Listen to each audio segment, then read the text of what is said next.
வணக்கம். நான் சுதர்ஷன் மகேஷ். லோக்சபா தேர்தல் நெருங்கிக்கிட்டு இருக்குது. தேர்தல் டேட் அப்படின்றது இன்னும் சில நாட்களில் அனௌன்ஸ் பண்ணிடுவாங்க.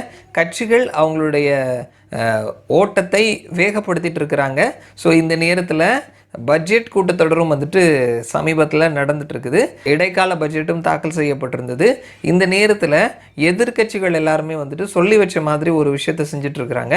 முந்தானேத்து கர்நாடகாவினுடைய முதல்வர் சித்தராமையா தில்லியில் ஜந்தர் மந்தரில் ஒரு போராட்டம் பண்ணார். மாநில அரசுடைய வரி எங்களுக்கு நியாயமான முறையில் பிரித்து கொடுக்கப்படவில்லை, கர்நாடகா செலுத்தக்கூடிய வரி கன்னடர்களுக்கே எங்களுடைய வரியை கொடுக்கணும் அப்படின்னு சொல்லிட்டு ஒரு மார்ச் ஒன்று நடத்தினார் முந்தானத்து. நேற்றுக்கு தில்லியில் திமுகவினுடைய எம்பிக்கள், அதே மாதிரி கேரளாவினுடைய எம்பிக்கள், அமைச்சர்கள், முதல்வர் பினராயி விஜயன் தலைமையில் அவங்களும் ஒரு போராட்டம் பண்ணாங்க. நிதி பகிர்வில் எங்களுக்கு பாரபட்சம் காட்டுறாங்க, எங்களுக்கான நிதி அப்படின்றது ஒழுங்காக சேரலை. அதே நேரத்தில் மத்திய அரசு வழங்கக்கூடிய திட்டங்களில் அவங்களுடைய ஷேரை வைத்து அந்த திட்டங்கள் பேர் எல்லாமே மத்திய அரசு அப்படின்னு சொல்லிட்டு வைக்கிறாங்க.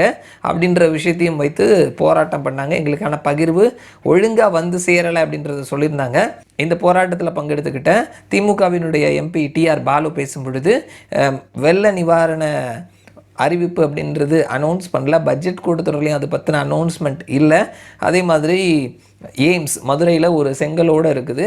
ஸோ இந்த ஒரு நிதி பகிர்வு சம்மந்தப்பட்ட விஷயத்தில் எதிர்கட்சிகள் எல்லாருமே ஒன்றிணையணும் அப்படின்னு சொல்லி கேட்டிருந்தார். ஸோ இந்த மாதிரியான விஷயங்களை நாம் பார்க்க முடிந்தது நேற்றுக்கு. அதே நேரத்தில் தமிழ்நாட்டில் மத்திய அரசினுடைய அந்த நிதி பகிர்வு அப்படின்ற விஷயத்தை மையமாக வைத்து அல்வா கொடுக்கக்கூடிய போராட்டத்தை திமுக செஞ்சுருந்தாங்க. ஸோ இதையும் நம்ம சென்னையில் இருந்து திருநெல்வேலி வரைக்கும் பல இடங்களில் இந்த அல்வா கொடுக்கக்கூடிய ஒரு நூதனமான போராட்டம் அப்படின்றத நம்ம பார்த்தோம். இந்த நிதி பகிர்வு சார்ந்த பிரச்சாரத்தை இங்கே இருக்கக்கூடிய மக்கள் எப்படி பார்க்குறாங்க, இதுவும் ஒரு பெரிய கேள்வியை எழுப்பியிருக்குது.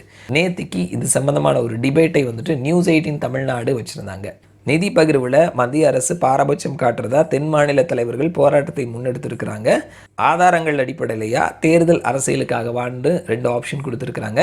இதில் ஆதாரங்கள் அடிப்படையில்னு சொல்லிட்டு 57% மக்களும், தேர்தல் அரசியலுக்காக 43% மக்களும் வாக்களித்திருக்கிறாங்க. கிட்டத்தட்ட 32,000 பேர் ஓட்டு போட்டிருக்கிறாங்க.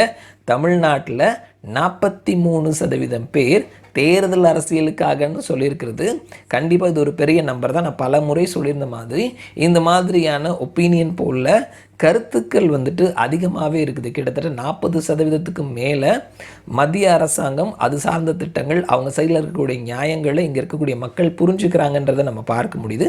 களம் கொஞ்சம் மாறிட்டு இருக்கிறத இந்த மாதிரியான ஒப்பீனியன் போல் நமக்கு சொல்லக்கூடியதாக இருக்குது. இது எலெக்ஷனில் எந்த அளவுலையும் ஒரு சலனத்தையும் ஏற்படுத்தாது. ஒரு வேளை இந்த மாதிரியான பிரிவினையை தூண்டுறாங்க அப்படின்னு சொல்லிட்டு வட மாநிலங்களில் பிரச்சாரம் பண்ணாங்க பாரதிய ஜனதா கட்சி அப்படின்னா அது இந்திய அலைன்ஸில் ஒரு சிக்கலை ஏற்படுத்தலாம். எப்படின்னா மக்கள் மத்தியில் தாண்டி பிரச்சாரம் பண்ணக்கூடிய தலைவர்களுக்கு ஒரு இக்கட்டான சூழலை ஏற்படுத்தி கொடுக்கலாம். ஸோ பார்க்கலாம் என்ன நடக்குதுன்னு சொல்லிட்டு மறுபடியும் நான் உங்களை இன்னொரு வீடியோவில் சந்திக்கிறேன். அது வரைக்கும் நன்றி.